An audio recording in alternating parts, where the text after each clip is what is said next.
Bienvenidos a Sabores del Mundo, programa de cocina que tiene como finalidad estimular tu intelecto, tu gusto y tu cultura. Es una nueva forma de conocer los países a través de la cocina. El día de hoy hablaremos de Egipto. Primero que nada vamos a conocer un poquito de esta cultura.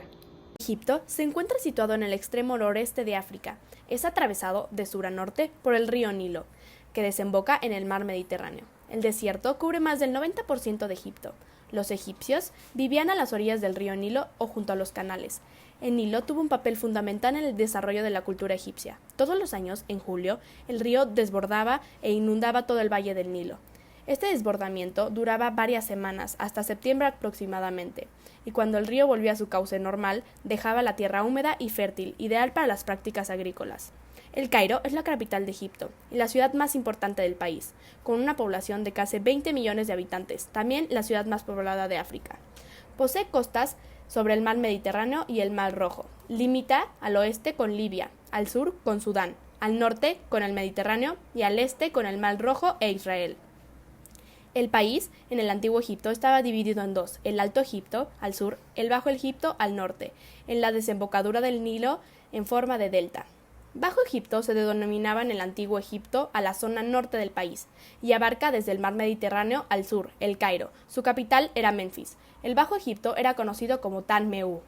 Significa tierra de papiro. Es bajo en relación al curso del Nilo. Estaba representado por la corona roja y la avispa. Alto Egipto se denominaba a la zona del sur del país, la que se extiende desde el sur de la última región Menfis hasta la primera catarata del río Nilo.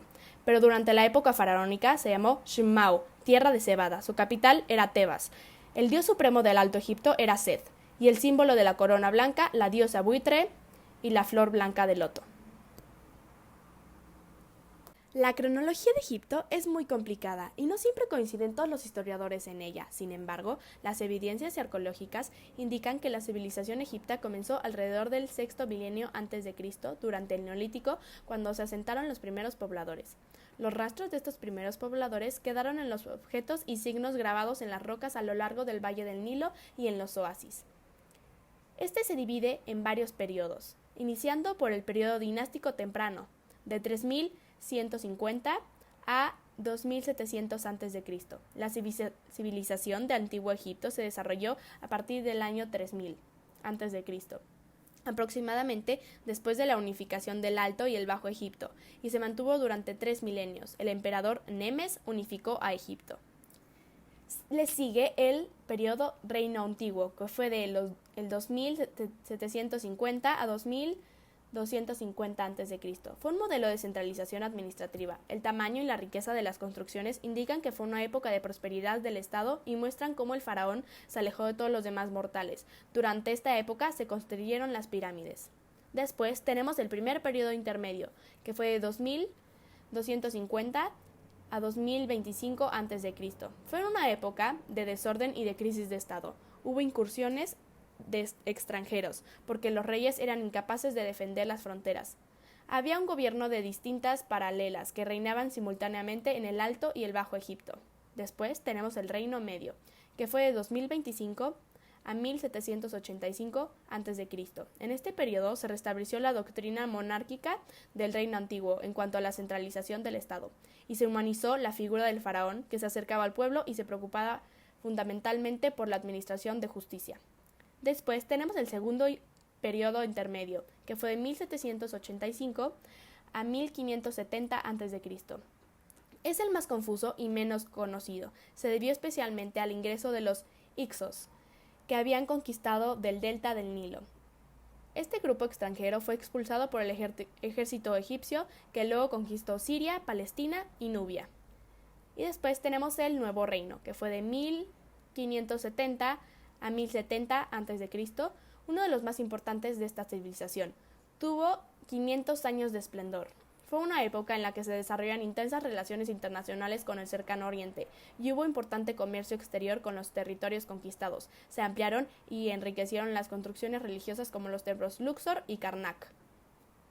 Después se encuentra el tercer periodo intermedio, de 1070 a 712 a.C. A partir del enfrentamiento con los hititas, con los pueblos del mar que venían precisamente del Egeo, comenzó la decadencia del Imperio Nuevo y hubo un tercer periodo intermedio. Después tenemos el último periodo, que fue 712 a 332 a.C. Es un último periodo llamado tardío. Egipto fue invadido por los nubios, asirios y persas. Y por último tenemos el periodo grecorromano, que fue de 332 al 31 a.C.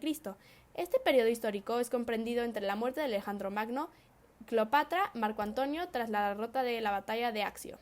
Reinaron dos distintas dinastías de origen helénico, la macedónica y la ptolemaica. Después de eso, que no se encuentran en este diagrama, hay otras tres divisiones. Del 30 al 395 después de Cristo, el Egipto romano.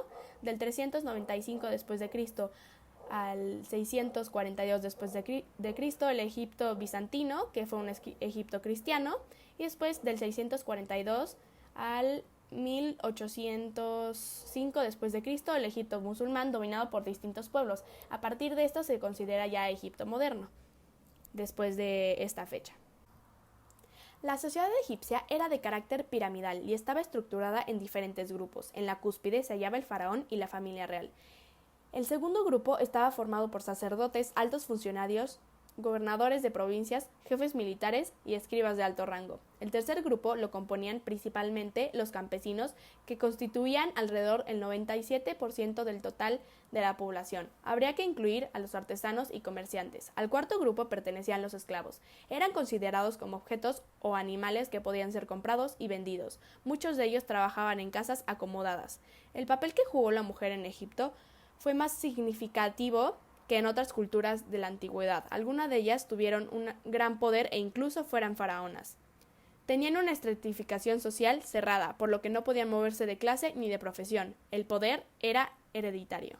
La religión egipcia era de naturaleza politeísta, es decir, creían en varios dioses y diosas, no solo en uno. Las divinidades tenían una apariencia mitad humana, antropomorfa, y mitad animal, zoomorfa. Celebraban numerosos rituales. Entre los dioses más importantes están Ra, el dios del sol; Amón, el dios creador; Osiris, el dios de los muertos; Horus, el dios del cielo; Isis, la diosa de la vida; Set, el dios de las tormentas; Anubis, el dios del embalsamiento; y Thoth, el dios de la sabiduría. Las pirámides de Egipto fueron los monumentos funerarios de los grandes faraones, un legado que aún sigue despertando admiración. Sin duda, las más conocidas son las pirámides de Giza, en las afueras de lo que hoy es el Cairo. Esta tríada de pirámides son las tumbas de los faraones Keops, Kefren y Miserinos, que pretendían alcanzar la inmortalidad con estos impresionantes monumentos, y en cierto modo lo consiguieron. La Gran Pirámide alberga la tumba de Keops, es la única de las 7 maravillas del mundo que aún sigue en pie. Sus infinitos bloques de piedra se superponen uno sobre el otro para alcanzar los 146 metros hacia el inmaculado cielo azul de Egipto, proclamando la gloria de su creador.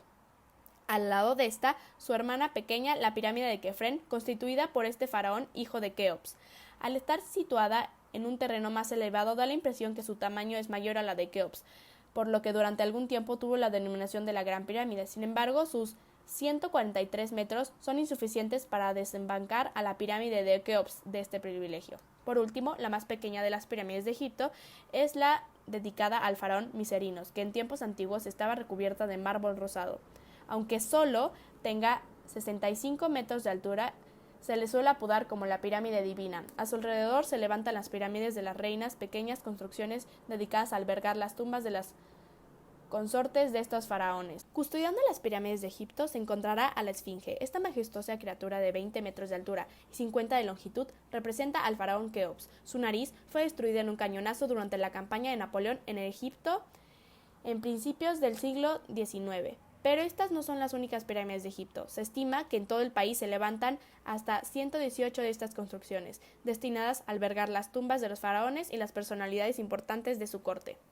La economía de Egipto se fundamentaba en la agricultura y la ganadería, complementadas con la artesanía y el comercio. Las tierras eran fertilizadas anualmente por las crecidas del Nilo y en ellas se cultivaban cereales para hacer pan y cerveza, hortalizas, lino para fabricar tejidos, etc. El pan, cebolla y cerveza formaban parte de la dieta básica de las clases populares.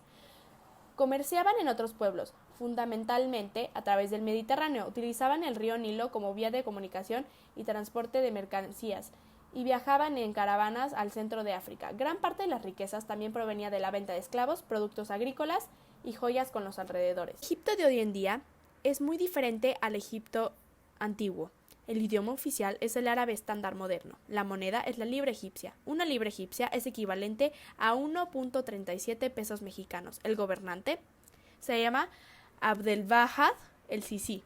El tipo de gobierno es una república árabe con un sistema democrático. El Islam es la religión oficial del Estado y las normas jurídicas están pactadas en el Corán, aunque se le atribuye al Estado la obligación de permitir el cambio de cualquier religión.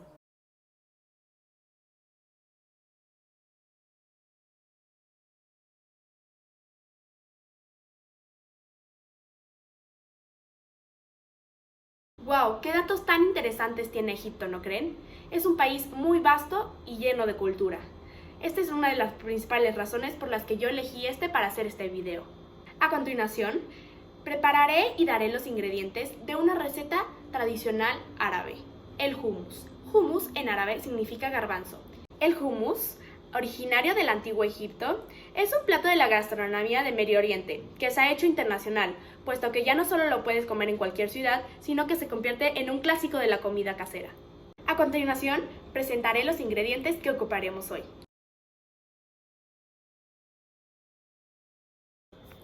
Pasemos a la preparación. Vamos a licuar todos los ingredientes en esta licuadora. Vamos a insertarlos todos primero.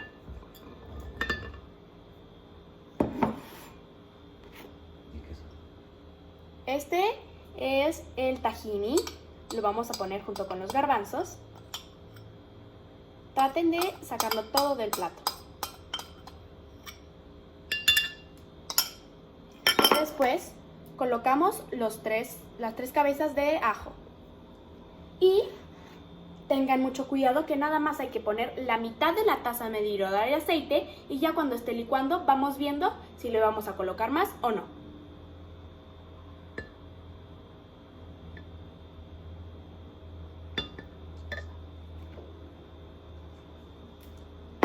Le ponemos un poquito de sal.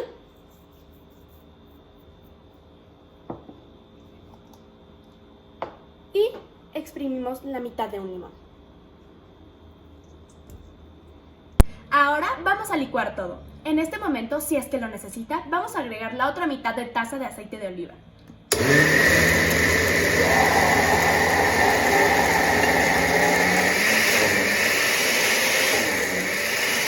Bien integrado, lo ponemos en una fuente para servirlo ya en la cocina.